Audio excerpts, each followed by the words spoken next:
सुप्रभात बच्चों। बच्चों, आज हम संख्या ज्ञानम पाठ 8 के अभ्यास प्रश्नों को हल करेंगे। उससे पहले पाठ का पुनः दोहरान कर लेते हैं। आपको समझ में आ गया होगा अच्छे से। संख्या ज्ञानम यानी कि संख्या का ज्ञान, गिनती, काउंटिंग, नंबर, है ना। तो प्रस्तुत पाठ में हमने जो है संख्याओं का ज्ञान प्राप्त किया। वैसे बच्चों, पिछली कक्षा में आप 1 से 20 तक संख्याओं का अध्ययन कर चुके हैं। प्रस्तुत पाठ में भी वही है, लेकिन उनके साथ क्रमवाचक संख्याएं भी हैं। तो प्रस्तुत पाठ में हमने संख्याओं का ज्ञान प्राप्त किया। संख्याओं से संबंधित 4 मुख्य बातें मैंने आपको जब पाठ पढ़ाया पिछली कक्षा में तब समझाया था कि पहली बात कि 1 से 4 तक की जो संख्याएं होती हैं वो तीनों लिंगों में अलग अलग होती हैं। जैसे एकः, एका, एकम, द्वौ, द्वे, द्वे, त्रयः, तिस्रः, त्रीणि, चत्वारः, चतस्रः, चत्वारि। और दूसरी बात कि 5 से लगाकर फिर जो संख्याएं होती हैं उनमें लिंग के अनुसार कोई परिवर्तन नहीं आता, वो यानी कि वो तीनों लिंगों में एक जैसी रहती हैं। तीसरी बात कि संख्याओं का प्रयोग विशेषण के रूप में किया जाता है, इसलिए उनका लिंग विभक्ति वचन जो है वो हमेशा विशेष्य के अनुसार चलता है। फिर जो संख्याएं होती हैं, जो पहली संख्या है 1, वो हमेशा एक वचन में ही रहती है। दूसरी संख्या 2 हमेशा द्विवचन में ही रहती है। त्रयः, चत्वारः, इसके बाद जो संख्या है वो हमेशा बहुवचन में ही रहती हैं। संख्याओं के रूप में लिंग के अनुसार फिर कोई परिवर्तन नहीं आता है।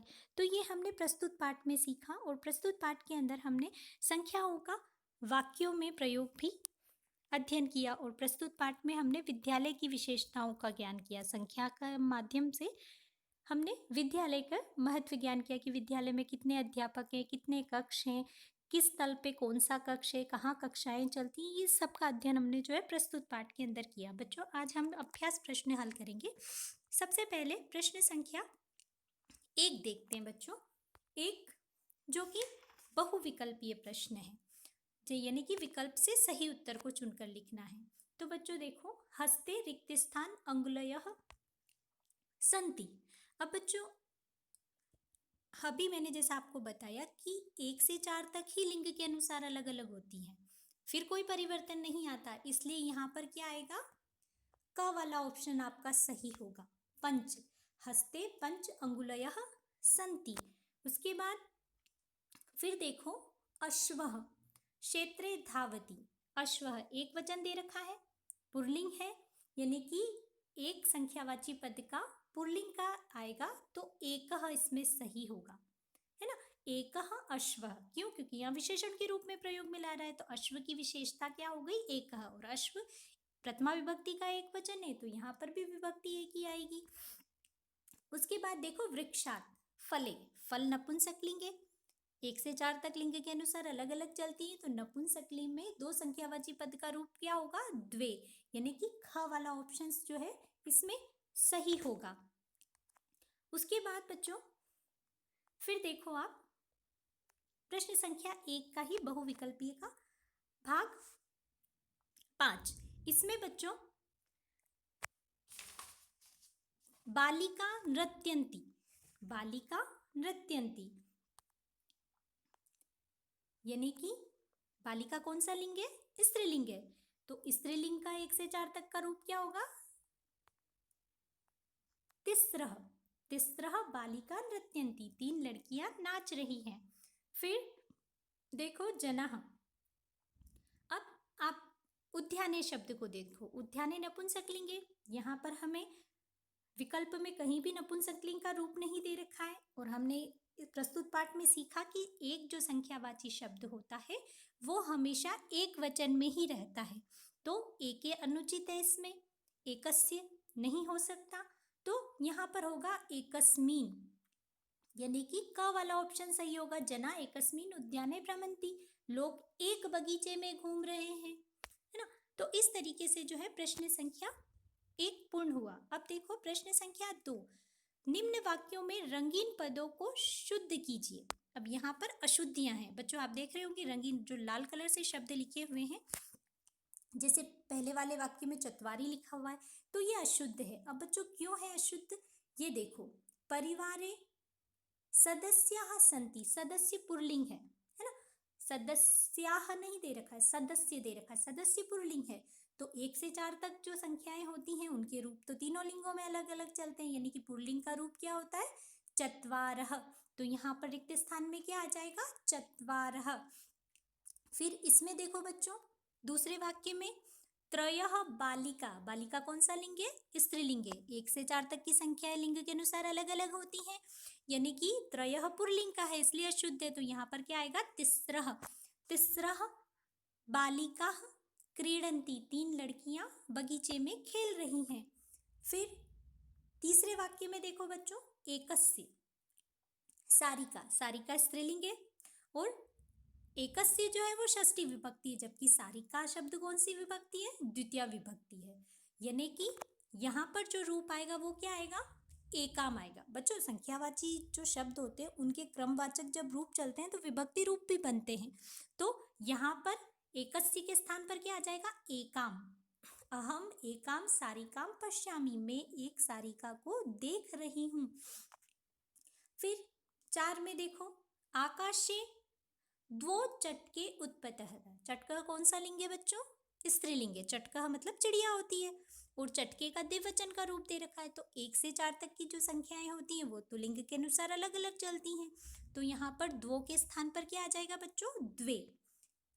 आकाशे द्वे चटके उत्पतः, आसमान में 2 चिड़ियाएं उड़ रही हैं। फिर 5 देखो, 5वां वाक्य, जिसके अंदर वने एकम सिंह गर्जति, एकम अशुद्ध है, क्यों है बच्चों, क्योंकि सिंह एक वचन है और पुल्लिंग है। तो एक संख्यावाची शब्द पुल्लिंग में क्या होता है, एकह होता है, एकम नहीं होता। तो इसलिए यहाँ पर क्या आ जाएगा, वने एकह सिंह गर्जति, जंगल में एक शेर गरज रहा है। उसके बाद प्रश्न संख्या 3 को देखो बच्चों, प्रश्न संख्या 2 पूर्ण हुआ, प्रश्न संख्या 3 देखो।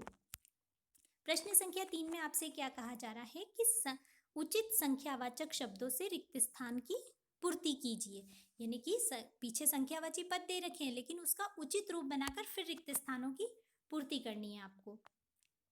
तो इसमें क्या करना है, वाहने रिक्त स्थान चक्राणी संति, अब चक्राणी के अनुसार लगाना पड़ेगा, है ना।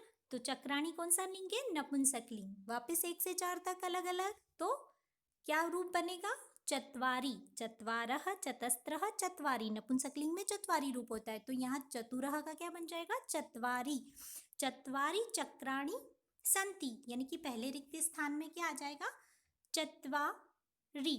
उसके बाद मुखे रिक्त स्थान नेत्रे भवतः, मुंह पर 2 नेत्र होते हैं। नेत्र कौन सा लिंग है बच्चों, नपुंसक लिंग है ना। तो यहाँ पर क्या आएगा, अब क्या आएगा, नपुंसक लिंग में संख्यावाची शब्द का रूप क्या होता है, द्वे, पुल्लिंग स्त्रीलिंग, और नपुंसक लिंग में जो रूप है वो एक जैसा होता है, द्वे द्वे। पुल्लिंग में द्वो होता है लेकिन नपुंसक लिंग और स्त्रीलिंग में द्वे द्वे होता है। तो यहाँ पर जो रूप आएगा बच्चों वो क्या आ जाएगा, द्वे, मुखे द्वे नेत्रे भवतः, मुंह पर 2 नेत्र होते हैं।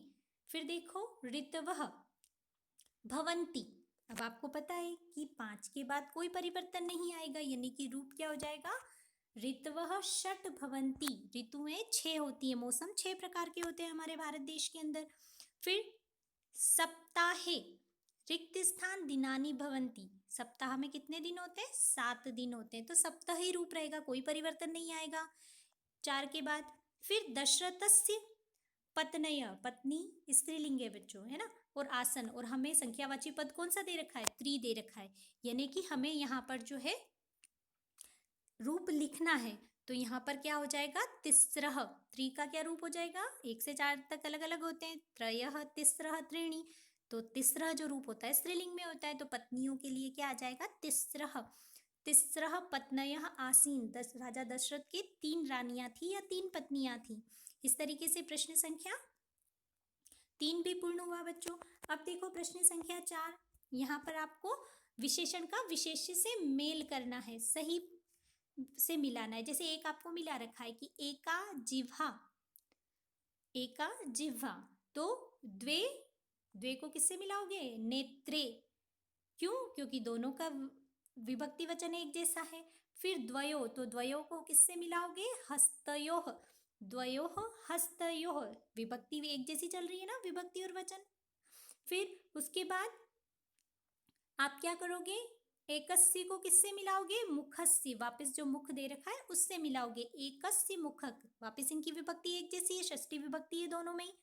फिर एकः, एकः को किससे मिलाओगे आप? पादः से, इनकी भी विभक्ति एक जैसी है।